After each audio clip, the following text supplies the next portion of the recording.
नमस्कार, पांचजन्य के मंच पर आपका स्वागत है। पाकिस्तान के प्रधानमंत्री शहबाज शरीफ ने अपने देश के हिंदू अल्पसंख्यकों को होली की बधाई दी है। इस बयान में कहा गया है कि पाकिस्तान को अपने देश की बहुभाषी, बहुजातीय और विविधतापूर्ण आस्था विश्वास से भरी हुई संस्कृति पर बहुत गर्व है। इससे पहले पाकिस्तान के पंजाब प्रांत में 700 हिंदू परिवारों को विशेष पैकेज देने की घोषणा हुई थी। यानी एक प्रांत और केवल 700 हिंदू परिवार। वाह क्या कहने। ये सब देख सुनकर एक शेर याद आता है, तेरे वादों पे कहाँ तक मेरा दिल फरेब खाए, कोई ऐसा कर बहाना मेरी आस टूट जाए।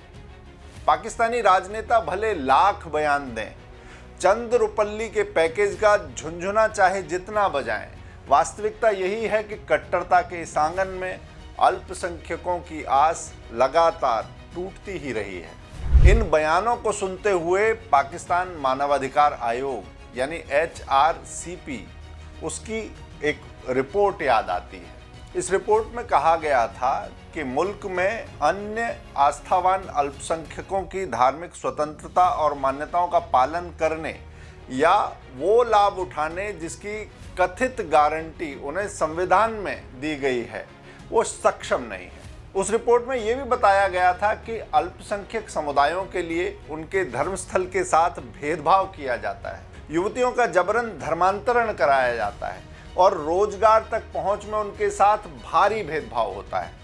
कट्टरता के ठोस धरातल पर केवल एक खास मजहब को मानने वालों का हित पोषण करने की बात ध्यान में रखकर और इसी उद्देश्य से जिस पाकिस्तान की नींव रखी गई, वहां भला विविधता बच भी कैसे सकती है। बयानों को एक ओर रखते हैं, पाकिस्तान के बदलते जनसांख्यिकीय परिदृश्य के माध्यम से एक अंधेरा, एक स्याही सी फैलती नजर आती है। एक ऐसा अंधेरा जिसमें विविधता के रंग खोते जा रहे हैं। हताशा, निराशा की स्याही में लिपटी सिसकियां पाकिस्तान के अल्पसंख्यकों और विशेषकर हिंदू समुदाय की कहानी है। एक ऐसा समूह जिसकी उपस्थिति देश की शुरुआत में यानी जब पाकिस्तान की नींव रखी गई तब 23% से अधिक थी और आज ये घटकर 2% से भी कम या कहिए 1.8% रह गई है।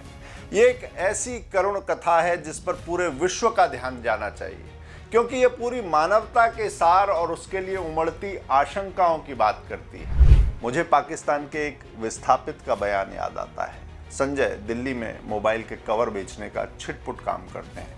वो याद करते हैं और बताते हैं, एक समय हमारे मंदिर घंटियों और आरतियों की आवाज़ों से गूंजते थे, अब लगता है सन्नाटा ही एक आवाज़ है। इस एक कथन में कितना गहरा दर्द छिपा हुआ है। संजय आज भारत में नागरिकता की बाट जो रहे हैं और वो अकेले नहीं हैं, उनके जैसे हजारों लोग हैं जो इस कतार में। भय और अनिश्चितता के अभी भी उठने वाले अंधड़ पाकिस्तान में अल्पसंख्यकों की जिंदगी का एक हिस्सा हैं।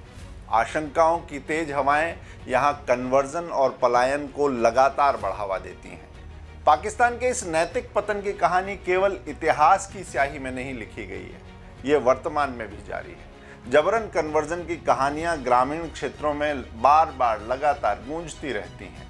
युवा हिंदू लड़कियों को दिन दहाड़े उठा ले जाने की घटनाएं, ऐसे षड्यंत्र रचने और राजनेताओं तक से संपर्क रखने वाले मियां मिट्ठू जैसे कट्टरता के पैरोकार और इन सब करतूतों पर ऊँघती हुई अदालतें पाकिस्तान की अंधेरों से भरी सच्चाई है। 2017 की जनगणना के अनुसार पाकिस्तान की आबादी में हिंदू अब केवल 1.8% बचे हैं। एक व्यवस्था है जो अल्पसंख्यकों को निगलती जा रही है। ये भारी गिरावट उन कारकों के बारे में बड़े गहरे मार्मिक प्रश्न उठाती है जिन्होंने इस तरह के जनसांख्यिकीय बदलाव में लगातार योगदान दिया है, इसे बढ़ावा दिया है।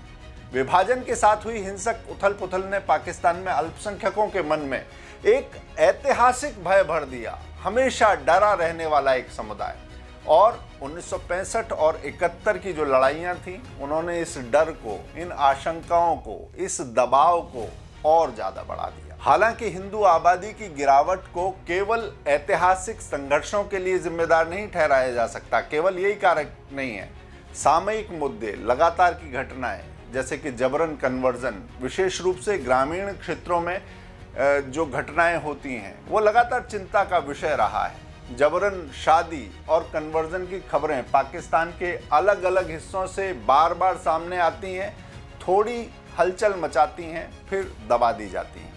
गौर कीजिए, पाकिस्तान का राजनीतिक परिदृश्य भी इन जनसांख्यिकीय परिवर्तनों से पूरी तरह अछूता नहीं रहा। कुछ सामाजिक और राजनीतिक नेताओं के उत्तेजक बयान अक्सर विविधता के प्रति बिगड़ता दृष्टिकोण दर्शाते हैं कि कैसे उस देश की मुख्य धारा में अल्पसंख्यकों की चिंताओं के लिए कोई गुंजाइश, कोई जगह नहीं बची है। उल्टा उनके लिए कट्टरता और नफरत की बातें पाकिस्तान में लगातार की जाती हैं। भारत में नागरिकता संशोधन विधेयक और इससे जुड़ी चर्चाओं ने पाकिस्तानी हिंदुओं की दुर्दशा को एक बार फिर दुनिया के सामने ला दिया है और उसके साथ अपनी मातृभूमि में उनके सामने आने वाली चुनौतियों को एक मीडिया विमर्श का हिस्सा बनाने का काम किया है। ये बहुत बड़ी बात है। आज पाकिस्तानी प्रधानमंत्री भले हिंदुओं को होली की शुभकामनाएं दें, किंतु ये सच है कि पाकिस्तान का सामाजिक ताना बाना लगातार तोड़ने मरोड़ने के कारण ये ताना बाना बहुरंगी होने के बजाय बदरंग हो चला है। ये होली पर समझने वाली बात है। याद रखिए, समाज और नागरिकों का स्वरूप ही किसी देश की शक्ति को परिभाषित करता है। वो समाज बताता है कि ये देश कैसा होगा। इस कसौटी पर अगर पाकिस्तान को देखें तो आप पाएंगे कि पिछले 7 दशक से अधिक का जो समय है उसमें लगातार कबायली सोच की तरफ कदम बढ़ाता ये देश, उसके साथ ही अक्खड़ तेवर दिखाता हुआ ये मुल्क अपनी बहुमूल्य सामाजिक निधि या कहिए सामाजिक पूंजी, सोशल कैपिटल यानी विविधता को लगभग खो चुका है। और इतना ही नहीं है, इसके साथ साथ भ्रष्टाचार में डूबे और जवाबदेही से मुक्त परिवारवादी शासन ने पाकिस्तान के भविष्य के लिए और गंभीर संकट खड़े कर दिए हैं। अस्तित्व को चुनौती देते ऐसे कारकों यानी ऐसे फैक्टर्स के बीच में राजनीतिक स्थिरता पाकिस्तान के भविष्य की संभावनाओं को और जटिल या कहिए धूमिल बना देती है। फ्यूचर नहीं दिखता पाकिस्तान में आने वाली पीढ़ियों को।